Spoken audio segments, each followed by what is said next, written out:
Hey, besties. Hey. Welcome back for another episode of the Hello Bestie podcast. I'm Maggie. I'm Tashima. Today, we are going to be delving a little bit more into personalities, specifically the Enneagram. So if you guys are familiar with the book, get it out. We have ours here. Indeed, we will get to it shortly. But before we jump into that, we will start with our tea. What's your tea for the week? My tea is I want to say one more time how much I hate the grocery store. Okay. If I haven't said it enough. All right. I went this morning so that we could have some snacks. Snacks. And I left there saying, this is why I don't like coming here. I went to the grocery store, got off all of my things. I'm in the lane, and the person who was checking me out and also the person who was bagging the groceries, they're much older than I am. Okay.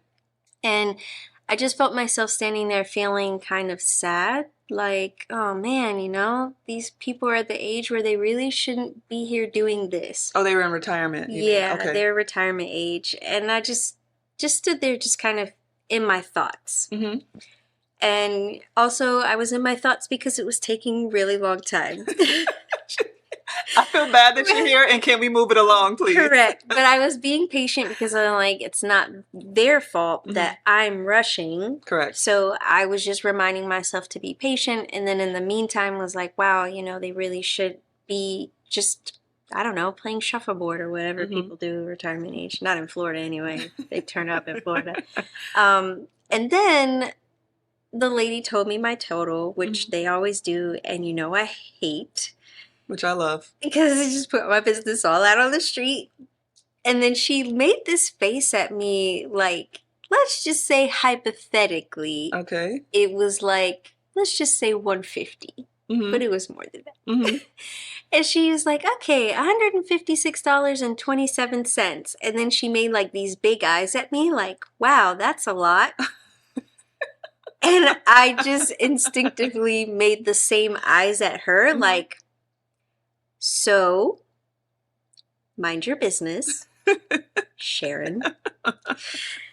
And so then I pay, and then the guy who's bagging, like, the lady at the register was waiting for him to finish instead of just helping him bag. Because, like, at Publix, they have bags on both sides. Right. So she could have sped it along, but she just stood there.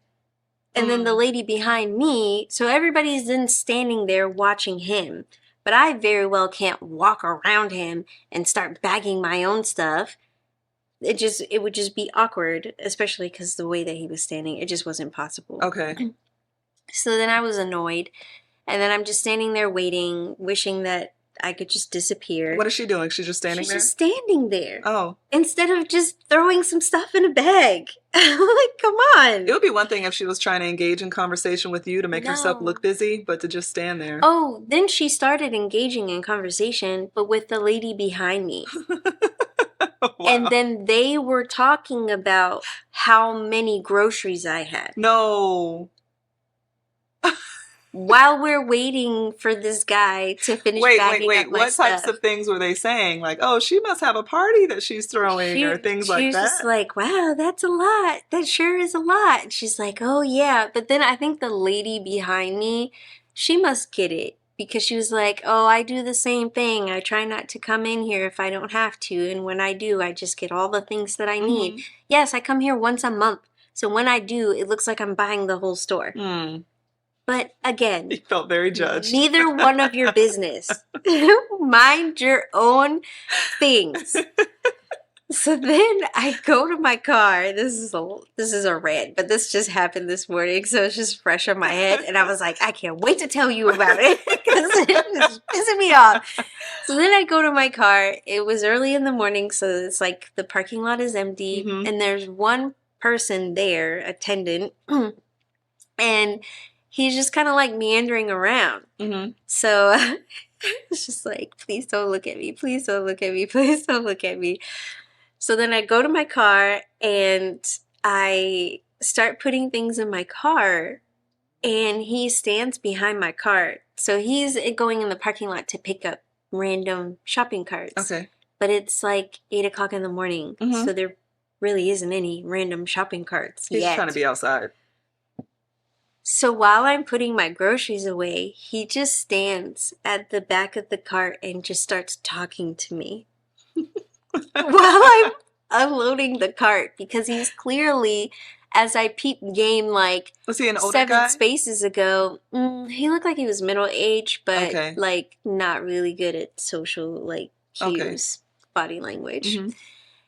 And I knew when I saw him and he paused and he saw me that he was going to wait for my cart.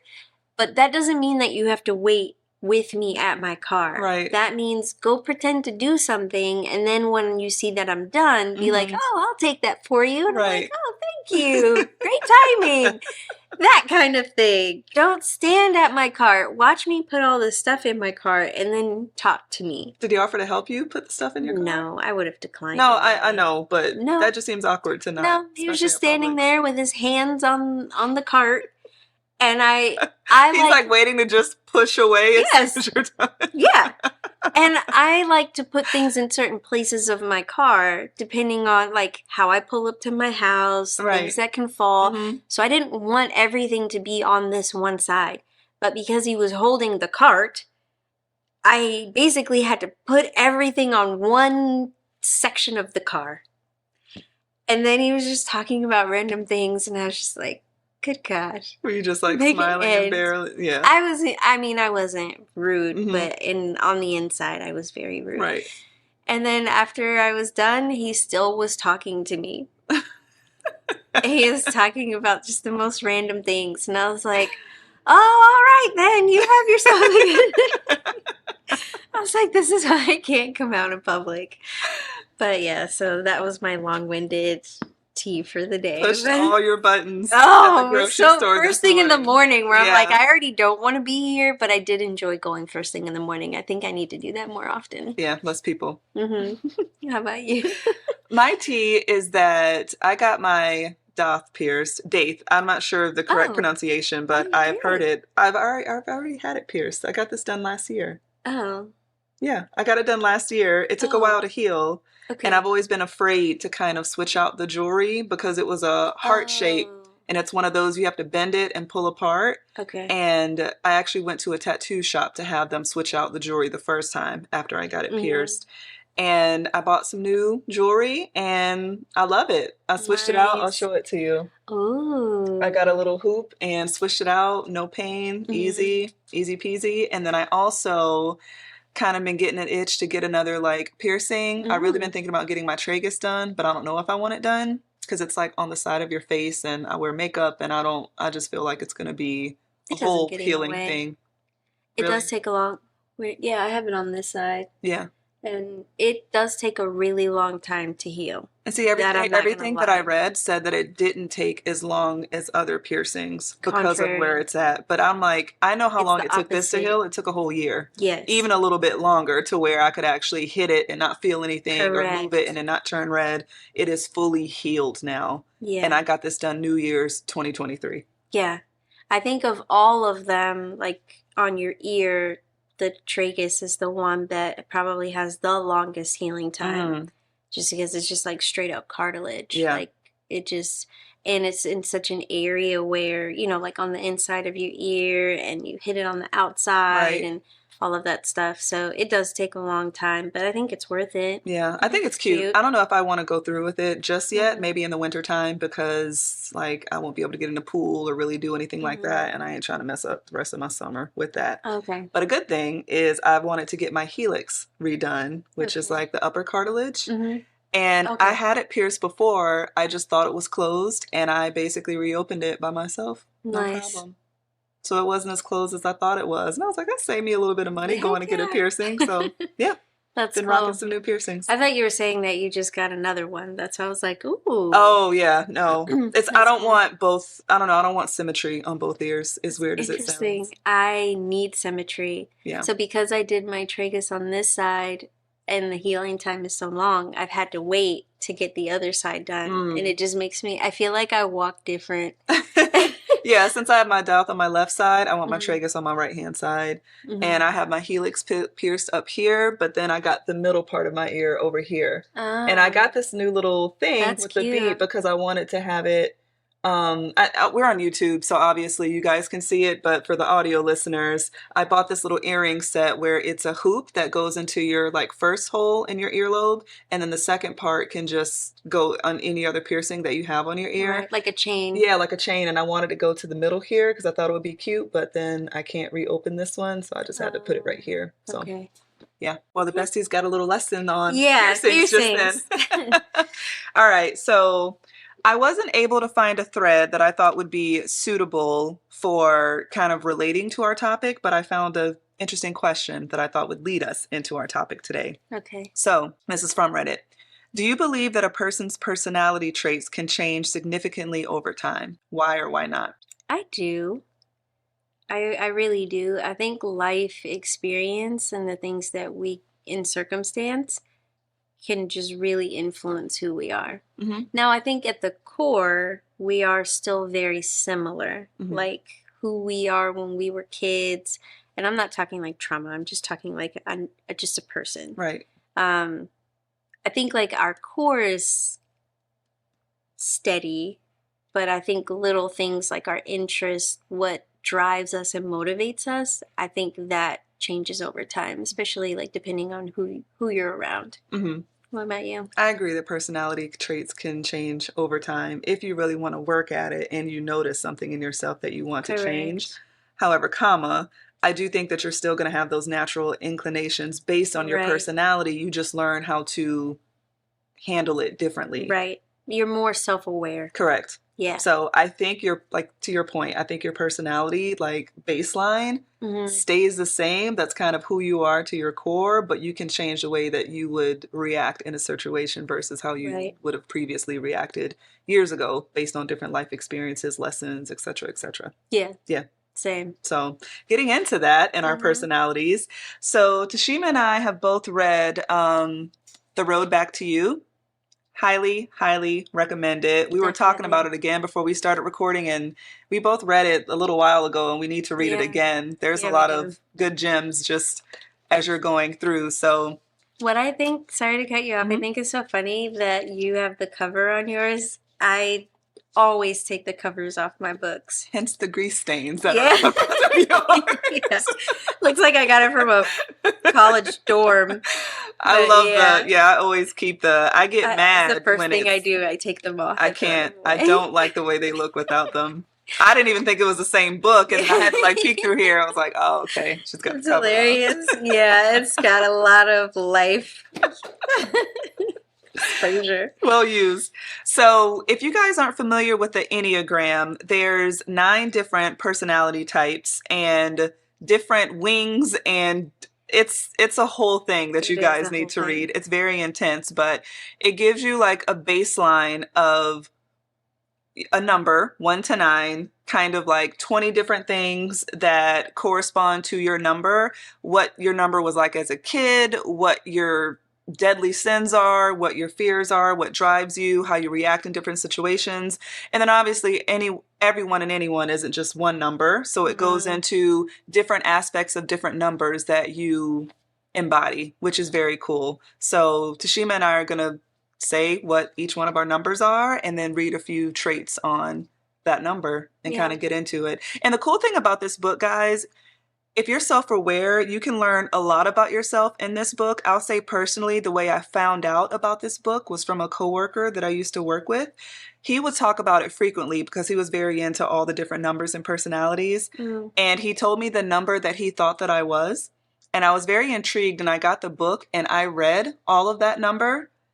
And I was a little taken aback, almost insulted, because I thought that I was a different number. If I were to read it, I would have like ranked myself differently. But the more and more I read that number, which he was correct, I am the number that he suggested. Really? And the number that I thought he was actually the number that I thought I was the same one that he was. And then he kind of would go into detail about, no, here's why I think I am. But my number is like a sidestep of that number and different things too. So Yeah, very, very That interesting. is interesting. And if you read the book, you can really kind of learn things about other people in your life. Yeah. And it just gives you more understanding to why they do things the way that they do. But it also says not to go around like No, you don't go around and telling people what their number labeling is and people. labeling, Yeah. correct. But I think if you read, you can see different Yeah, traits naturally. of people that you know, and it Right. gives you more background to why people think the way they do, why people operate the Mhm. way that they do. Because it can be something that really irritates you about something else. You're like, why are they so like this all the time? And I think this, yeah, it's not to Yeah. go around diagnosing people, it's to help you learn and understand why people do the things that Right. they do. And you'll naturally, as you read it, like when I was reading it, as soon as I got to a particular number, I was like, this has to be my mom. Mm-hmm. This is my mom. Mm-hmm. Do you know her? You know, or like, oh, this has to be this person. It just, you know, it just very interesting. Mhm. Like you can't help but start comparing the Correct. things that you're reading to the people that you have in your life. Mm-hmm. And then it also makes sense, like you said, why sometimes, you know, if you are butting heads about something, or this person is always late, or this person just is like never wants to do anything, Right. now you have a better understanding of, okay, let me Exactly. meet them where they are. Right. So instead of always giving them a hard time because they don't want to go out and do something, how about I come over? Yeah. You You can know, have a little like- bit more grace in those Correct. situations, right? Mhm. So tell me about you. I want to Okay. know all about Max. All right. So I am a 6. And type 6 is called the loyalist. So each number has the first page of the chapter is what it's like to be a 6. There are 20 different things here. I relate to a lot of them, not all of them, but yeah, I got quite a few I'm going to read to let the besties in on what Mags is like. So what it's like to be a 6. I've selected a few of them. I'm always imagining and planning for the worst. I often don't trust people who are in authority. People say I am loyal, understanding, funny, and compassionate. I act quickly in a crisis, but when things settle down, I fall apart. Being sure I've made the right decision is almost impossible. I'm aware that fear has dictated many of my choices in life. I don't like to find myself in unpredictable situations. I don't trust people who give me too many compliments. It helps me to have things in some kind of order. I have to know people for a long time before I can really trust them. And I am skeptical of things that are new and unknown. Crazy, right? Yeah. Yeah. You are the epitome of the song, Sometimes I Feel Like Somebody's Watching Me. One thing that it said about, I like that it went into detail for 6s and just imagining worst case scenarios, that it's not more so about, like, there's a fear there. There's a fear of like, this could happen, that could happen. What do you do if? But it said that a 6 is more so the anxiety. So it gave an example. Fear is what you feel when someone breaks into your apartment with a ski mask and they're chasing you around with a chainsaw.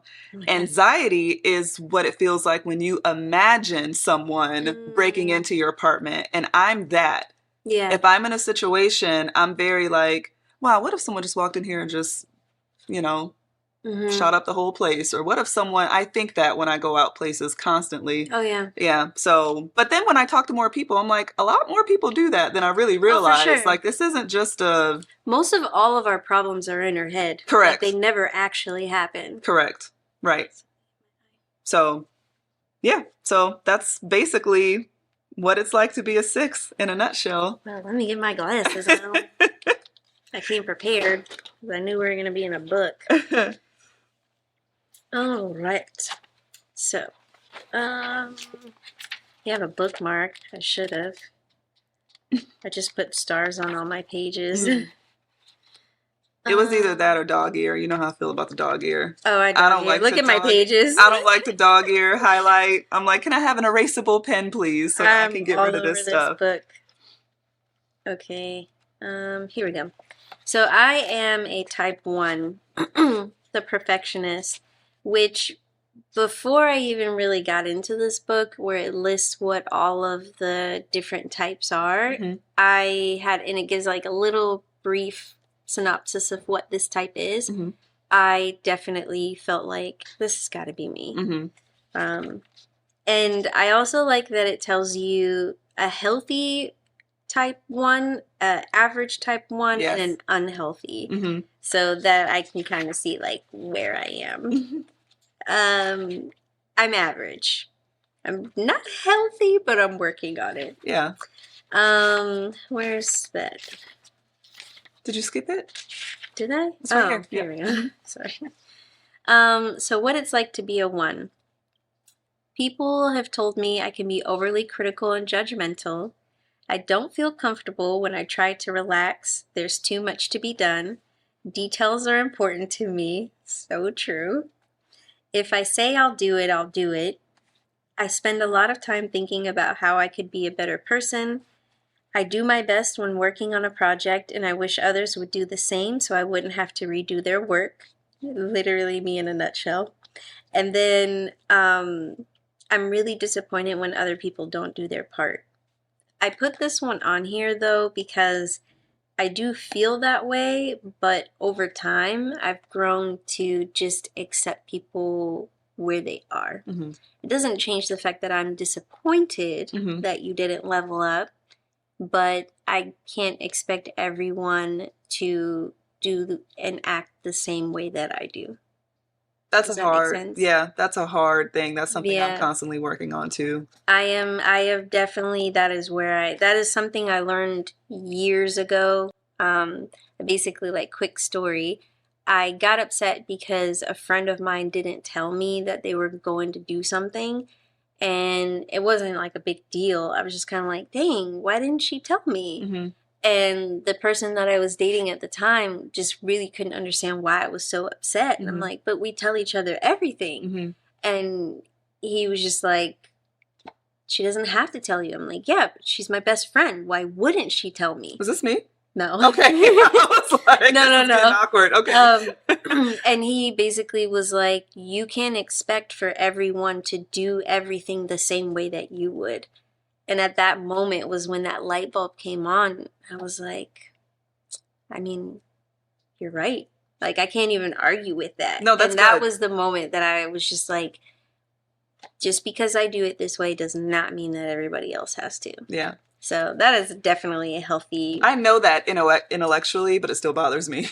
Yeah. So it's I mean, good like that I you said, were it able to, doesn't like- stop me from being disappointed, Right. but I have more realistic expectations Mhm. of people Got it. for that reason. Got it. Cool. Yeah.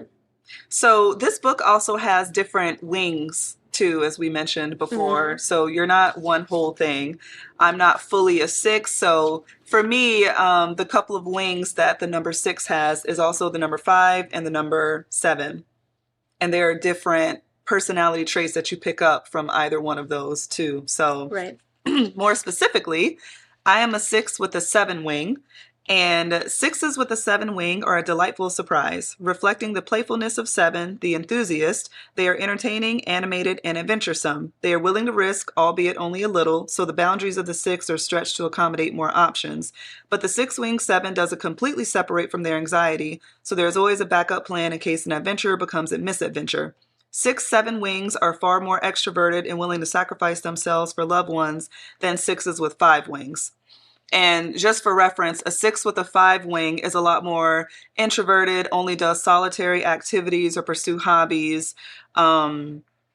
They may ruminate too much. They have a lot of unproductive thinking. They can like think a lot about things but never take action, Okay. kind of thing. Yeah, that's not really. And yeah, 6-wing 7s are very like, okay, I'm worried and I'm anxious, but I'm going to do it anyway. And it's going to be all right.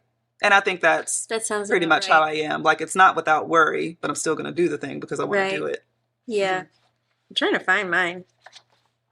Mine is a few pages after. Oh, here we go. Wings. Yeah. So, ones with a 2 wing and then ones with a 9 wing. So ones with a 9 wing or ones with a 2 wing are more extroverted, warm, helpful, empathetic on the high side of 2, but they can be more critical and controlling on the low side of 2. They are effective in problem solving for both individuals and groups. They are generous in their response to church, education, community, government, and family. Ones with a 2 wing talk too much and try to accomplish too many tasks in a day.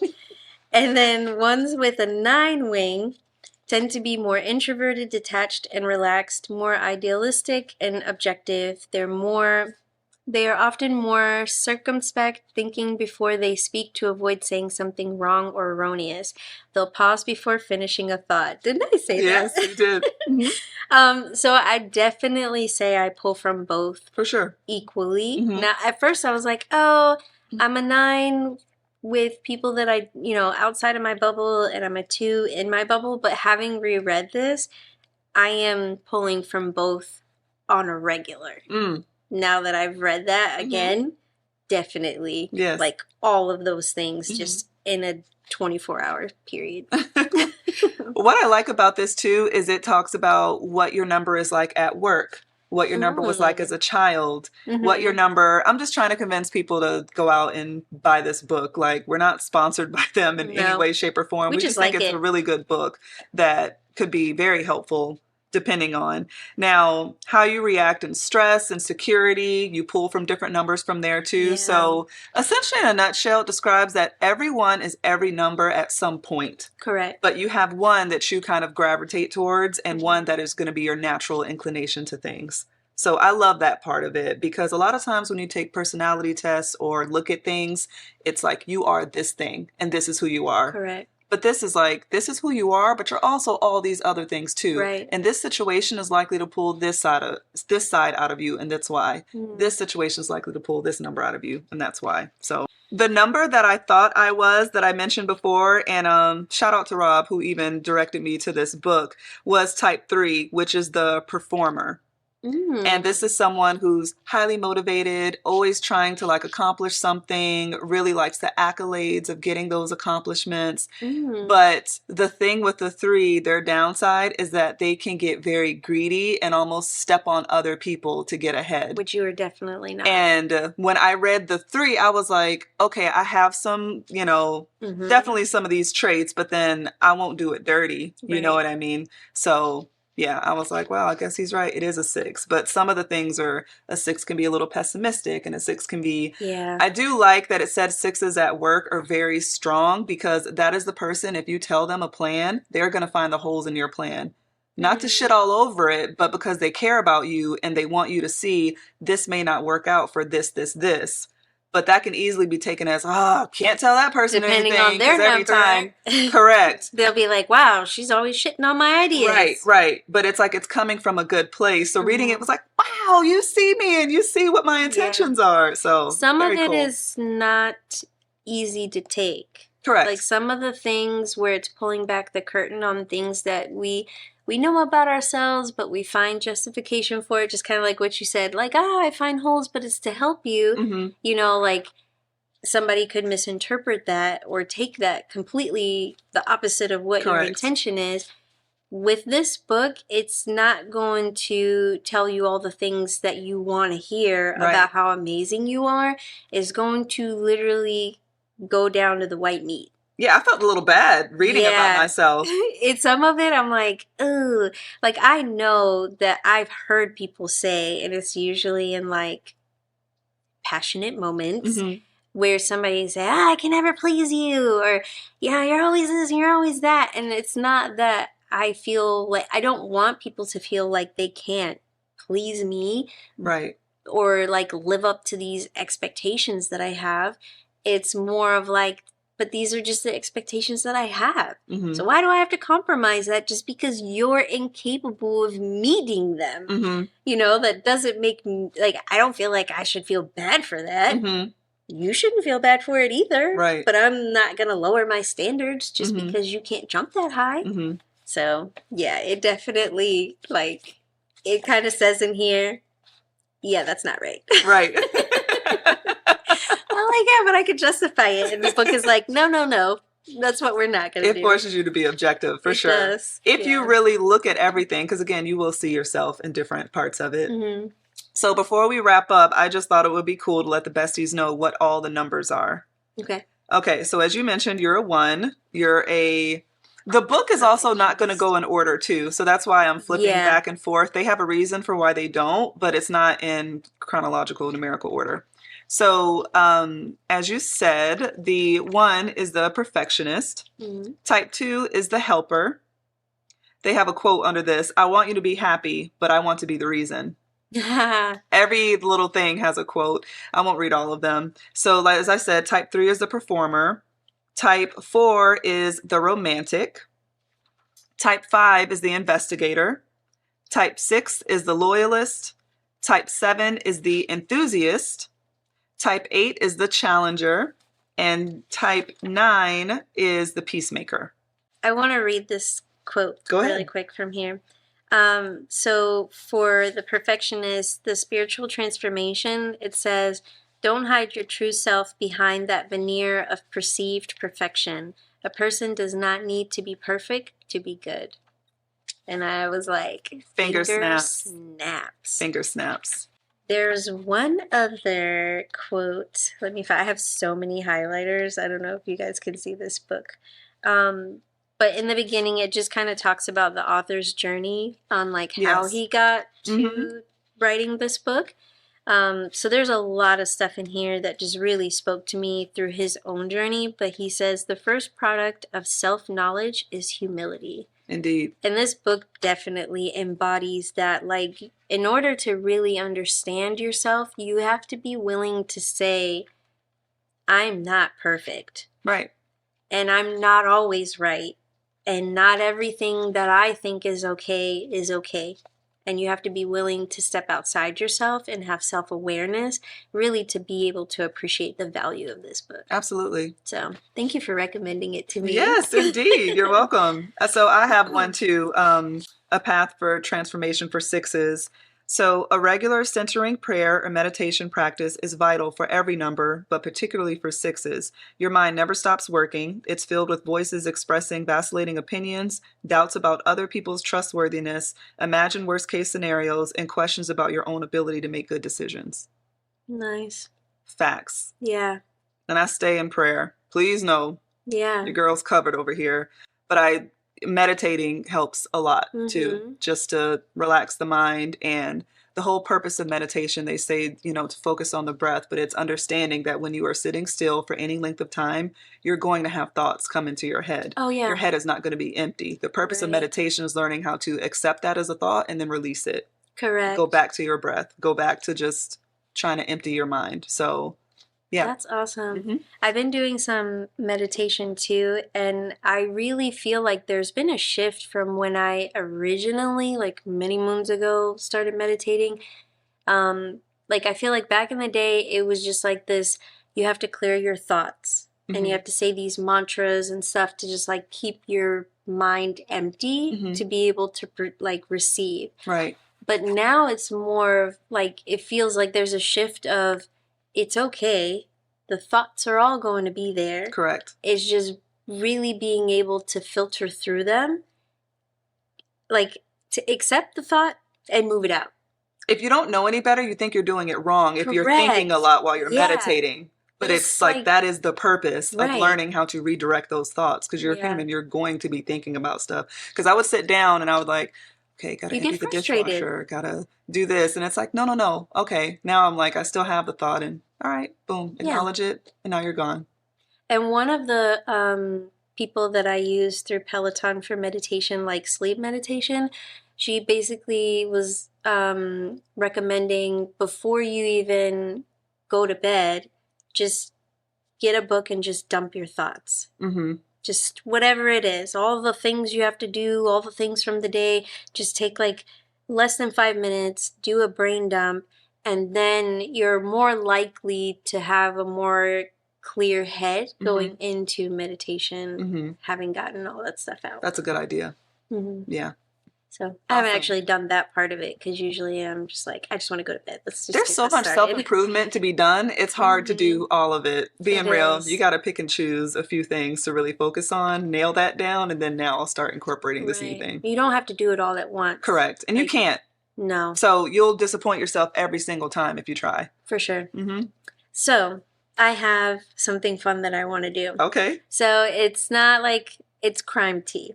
Crime tea. I like it. So I'm basically going to have you pick out some, well, I'm just going to go ahead and put it on the screen. Okay. Okay.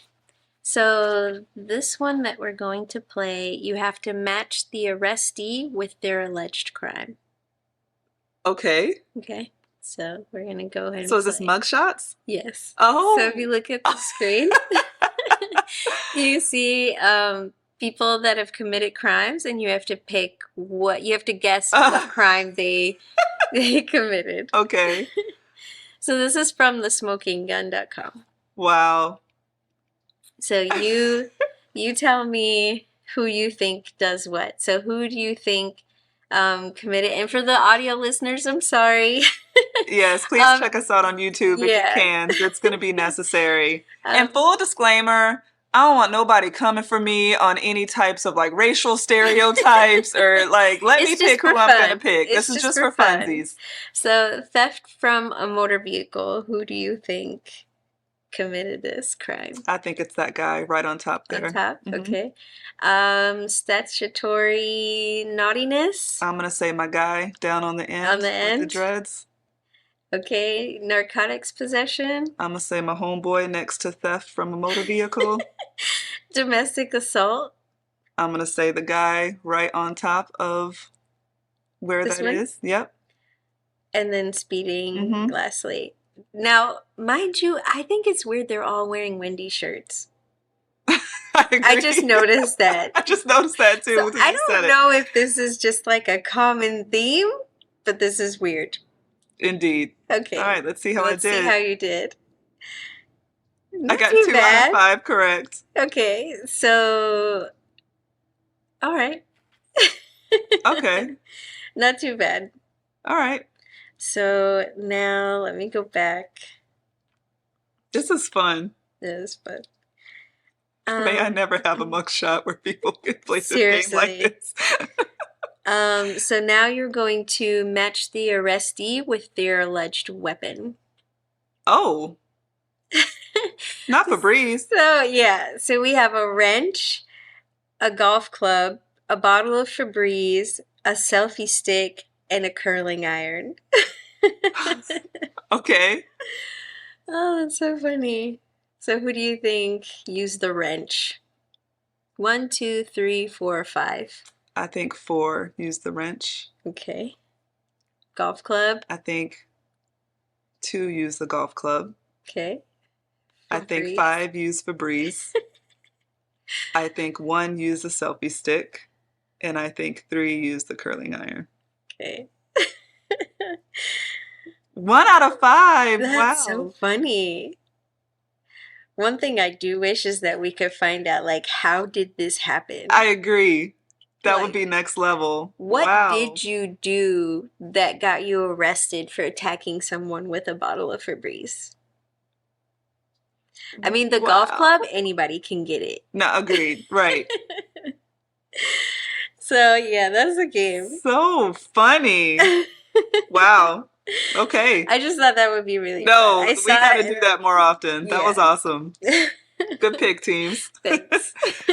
All right. I want to get into our bestie highlight of the week before we head out. So when we went through the Am I the Asshole thread about the guy who basically wanted to put his son in a summer camp and not just have him chilling at home all summer. Yeah, we're not doing that. So I Wonder in Wonderland, our bestie said, not the a-hole. My 11-year-old son did not want to do more than 1 week of camp. So the rule now is he cannot touch electronics for the first 3 hours after he gets up. He has to read for 30 minutes, work on 2 pre-algebra math workbooks, and complete a chore as well daily. He once attempted to try to sleep in super late to avoid his task, but he cut into his own time and he learned the hard way. Yeah. That sounds fair.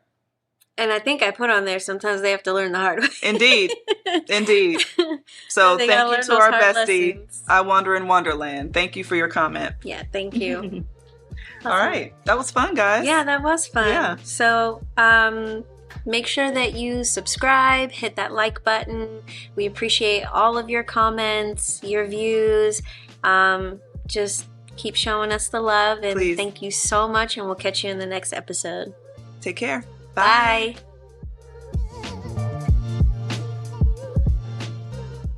I really thought I was going to get all those right. No, it's funny. I really thought. I mean, you saw the one I sent you. I think you got like one right. You saw it's how very quickly I'm tricky. like, boom, boom, boom, boom. What? Yeah, Oh boy, used Febreze. yeah.